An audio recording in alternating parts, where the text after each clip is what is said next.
Charting Toward Intimacy covers mature topics. Listener discretion is advised.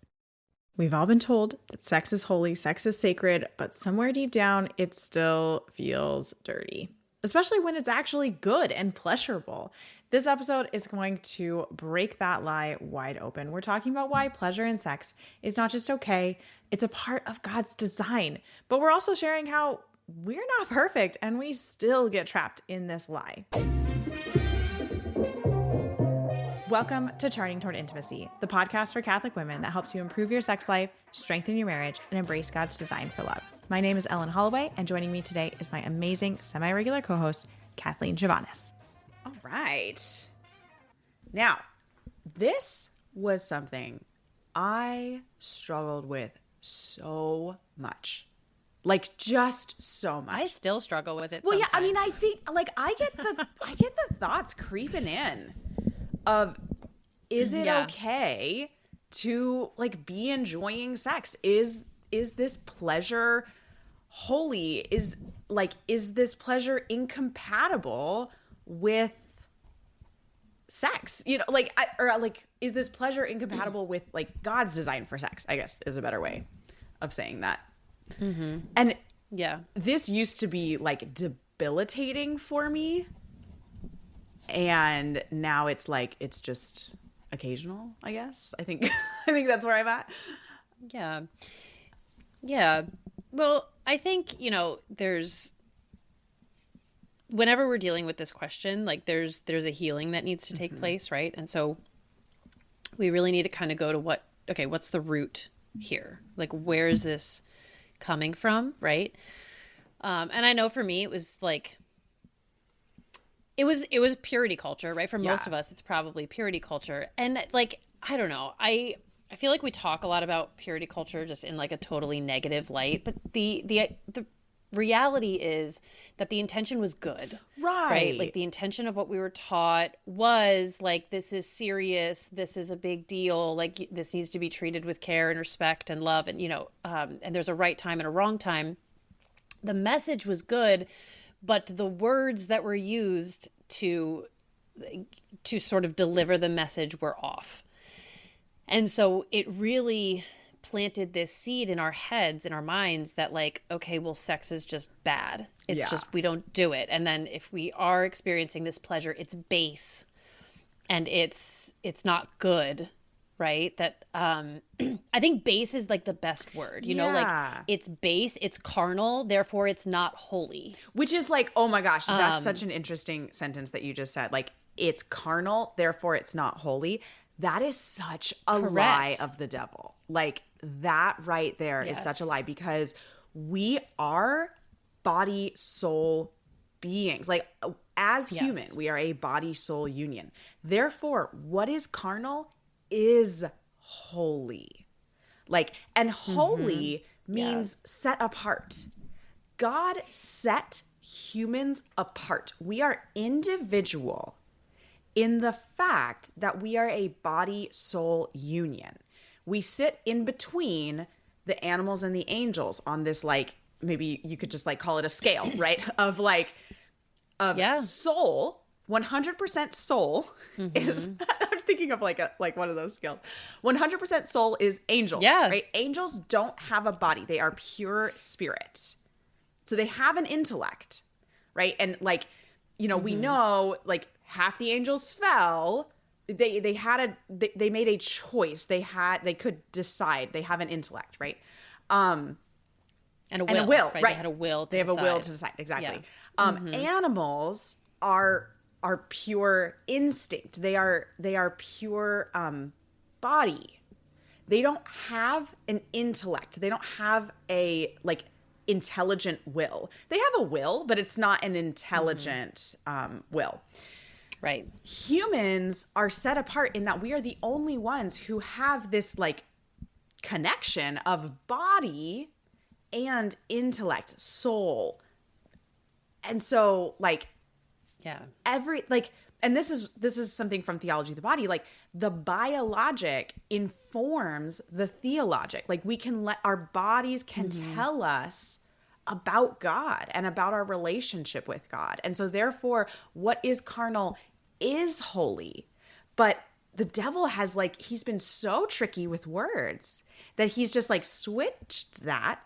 And for some reason, many good, devout Catholics and Christians are like, ooh, if it's bodily, it's bad. It's not holy. Like, I need to be, you know, I need to be more spiritual, and like trying to like slough off the body. And that is a heresy. That is a heresy called dualism, where we're trying to separate the body and the soul.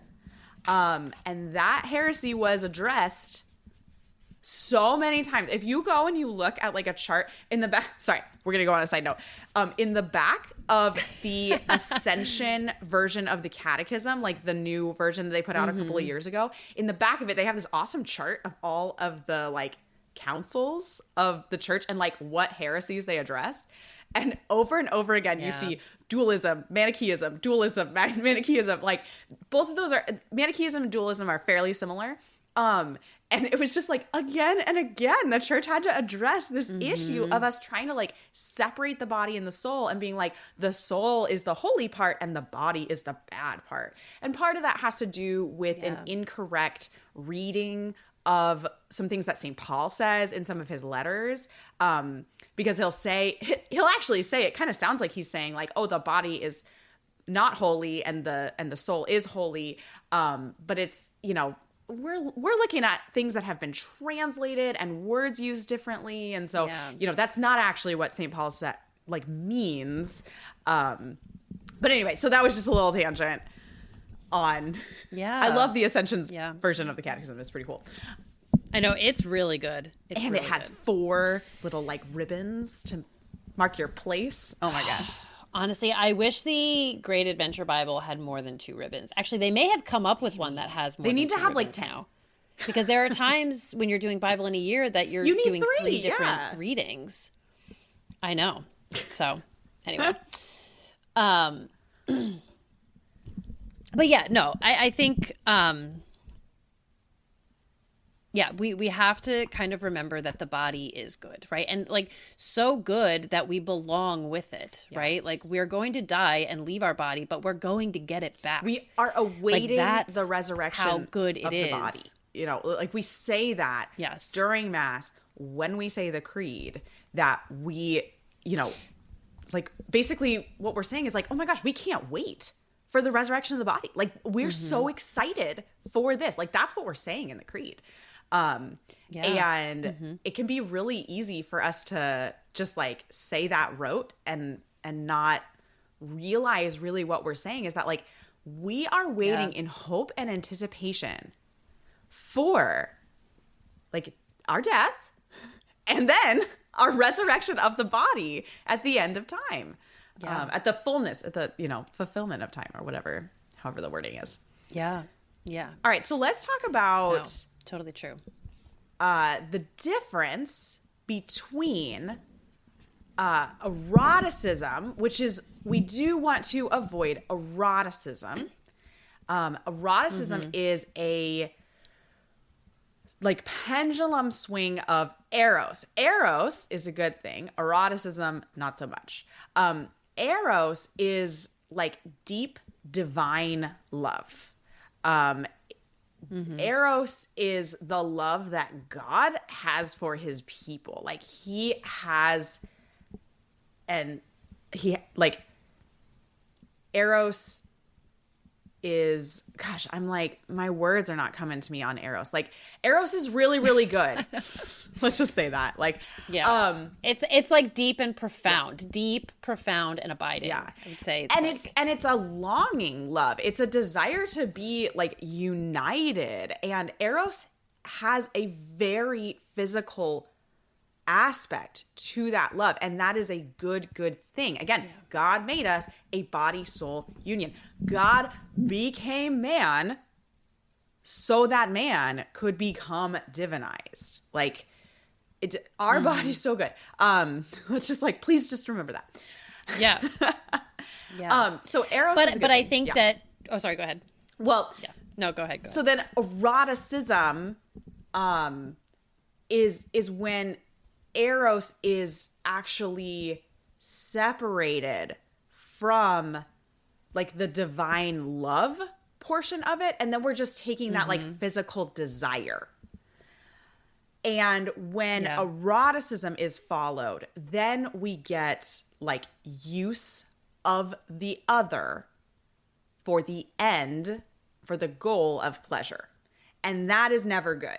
We do not want use. St. John Paul II, when he wrote, back when he was Bishop of Krakow as Karol Wojtyła, when he wrote Love and Responsibility, he made the beautiful, beautiful argument for the opposite of love is not hate, it is use. When we use another person, that is the opposite of loving them. Yeah. Loving them is desiring their good, working toward their good, being a self-gift to them. Like those are loving actions. And unloving, the opposite of love, is using the person. And so in eroticism, we are using the other for the gain, for the personal gain of sexual pleasure. And that's what we see with like sex outside of marriage and like just how our society views sex, as it's like, oh, it's not a big deal. It doesn't have a big meaning. Like that's eroticism gone very, very wrong. And then, and even further, right? Yeah. Pornography, things like that. Right.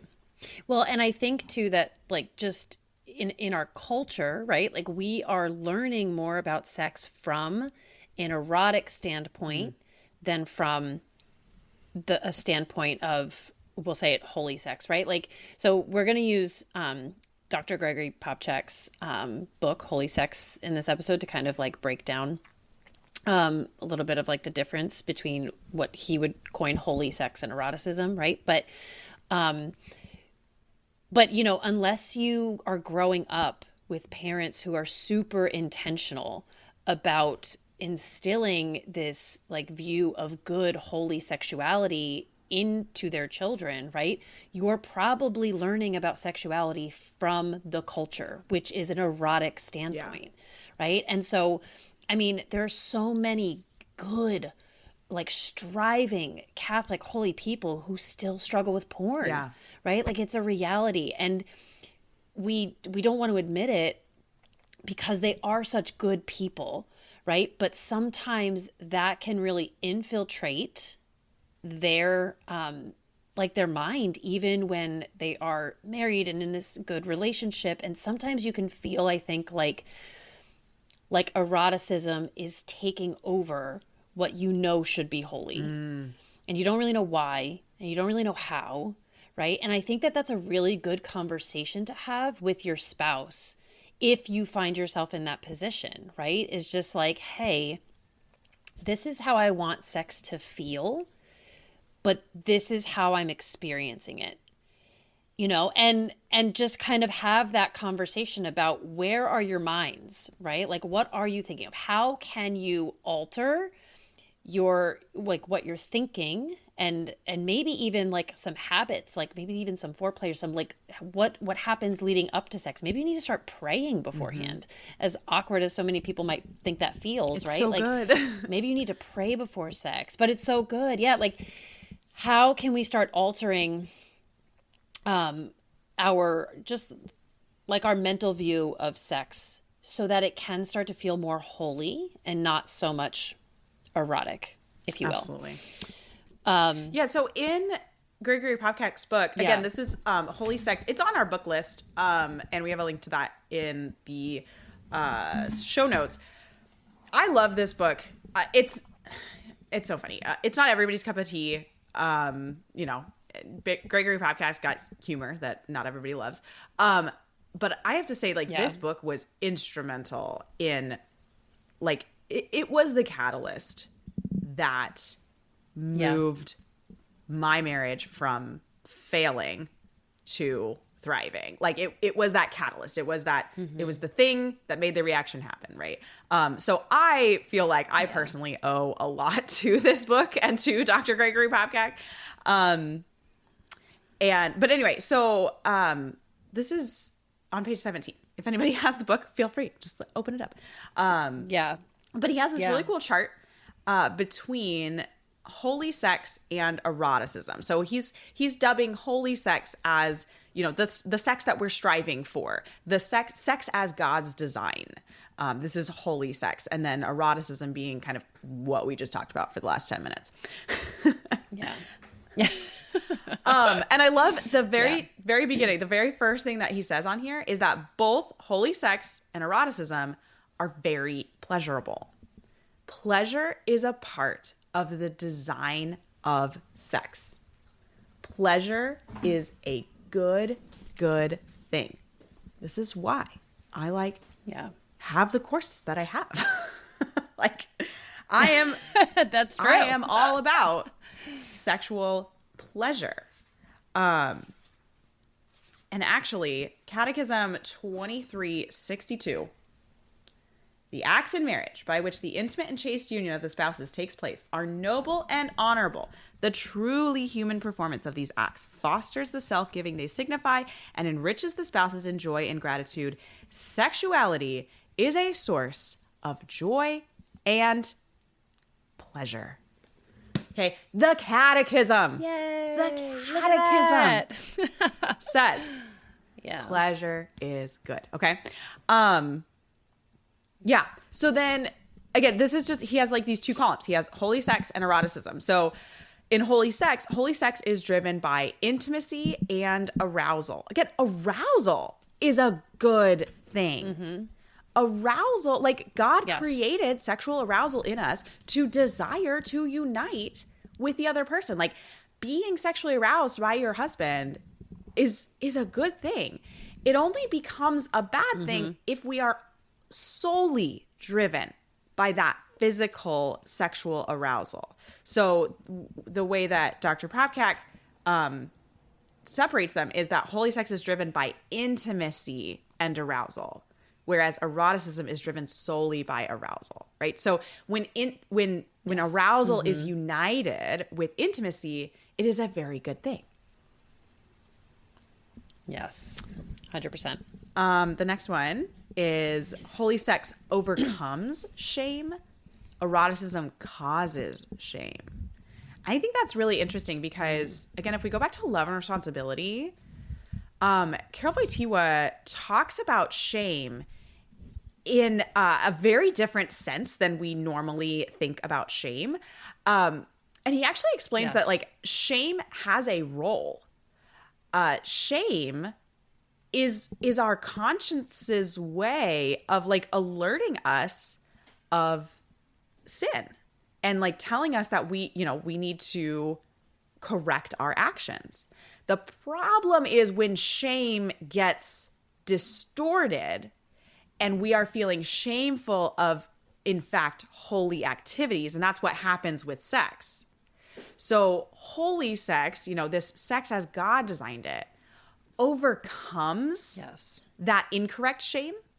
Eroticism causes shame because eroticism is shameful, right? It is not the fullness of the act. It is not what God designed sex to be. So therefore, it makes sense that it causes shame. But sex as God designed it, sex in the natural order, overcomes that shame. I hope that makes sense. Yes. Mm-hmm. I think it does make sense. And I think that, we're talking about holy sex overcoming shame, eroticism causing shame. I think that a lot of the times, if we're feeling shame, number one, there could be some like history there, right? Like some PTSD or something that's kind of making you feel shame. But also, if we're feeling shame, we're probably not doing well in the intimacy department, like the emotional intimacy. Yeah. Right? If we're feeling shame, we're probably not feeling emotionally connected to our spouse. And it's feeling just carnal, right? It's feeling like this is driven solely by arousal and not enough intimacy. So if you do feel that way, I would ask you to just go do your own little personal inventory, right? How are you feeling regarding emotional intimacy with your spouse? Just be honest with yourself, right? Yeah. Are you really, truly feeling connected? Because I think it's really hard when you're really feeling connected. shame almost, it like puts a barrier up against shame. Yeah. Right? Like when you are truly feeling connected, you feel the love, right? You feel shame being overcome. You feel seen for who you are. You feel good and loved. But it's when we're not feeling connected that you start to feel just kind of like a body. Absolutely. Right? Like you're just like, and this is exactly what I often say, that like sex should be the fruit of a deeply intimate relationship. Right? Yes. So what Kathleen is Exactly. talking about, like when your intimacy is deep, is strong, is thriving, sex overcomes that shame. Like there is no shame because sex is this natural fruit of this deep intimacy that you are sharing. And so realistically, every single married couple on planet Earth needs to increase their intimacy. Like we all need to increase, particularly like our emotional, intellectual, and spiritual intimacy, so that our physical intimacy becomes this natural fruit of a deep intimacy that we already share. yeah. Now, Lots of food for yeah, thought. I know. I feel like y'all, this is a big episode.